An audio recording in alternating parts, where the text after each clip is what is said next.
দিনের ভোট রাতে করা সহ প্রহসনের নির্বাচনের মাধ্যমে জনগণকে ভোটাধিকার থেকে বঞ্চিত করার অভিযোগে করা মামলায় ১৬৪ ধারায় স্বীকারোক্তিমূলক জবানবন্দি দিয়েছেন সাবেক প্রধান নির্বাচন কমিশনার KM নুরুল হুদা।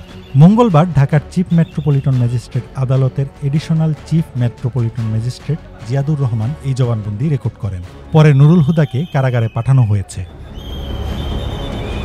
আদালত সংশ্লিষ্ট সূত্রগুলো বলছে ৪ দিন রিমান্ড শেষে সাবেক প্রধান নির্বাচন কমিশনার KM নুরুল হুদাকে আজ দুপুর ১২টার দিকে ঢাকার CMM আদালতের হাজতখানায় হাজির করা হয়। পরে তার ১৬৪ ধারার স্বীকারোক্তিমূলক জবানবন্দি রেকর্ড করতে আবেদন করেন মামলার তদন্ত কর্মকর্তা পুলিশ ব্যুরো অব ইনভেস্টিগেশনের পরিদর্শক সৈয়দ সাজেদুর রহমান।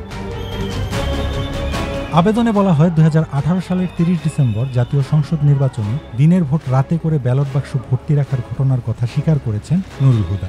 তিনি সহ অন্য নির্বাচন কমিশনাররা জনগণকে ভোটাধিকার থেকে বঞ্চিত করে সংবিধান পরিপন্থী কাজ করেছেন।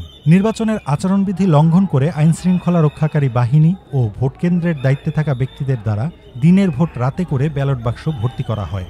আর ভোটের দিন আওয়ামী লীগ ও তাদের সহযোগী অঙ্গ সংগঠনের ক্যাডারদের মাধ্যমে ভোট গ্রহণ করিয়ে আওয়ামী লীগকে বিজয়ী ঘোষণা করা হয়। নুরুল হুদার নির্দেশে দেশের আইনশৃঙ্খলা রক্ষাকারী বাহিনী ও অন্য সরকারি কর্মকর্তারা ভোটকেন্দ্রে বিএনপি ও ঐক্যফ্রন্টের প্রার্থী ও সমর্থকদের প্রবেশ করতে বাধা দেন। এই আবেদন করার পর বেলা ২টার দিকে নুরুল হুদাকে বিচারকের খাসকামরায় নেওয়া হয়। সেখানে রাত ৭টা পর্যন্ত তার স্বীকারোক্তিমূলক জবানবন্দি গ্রহণ করা হয়।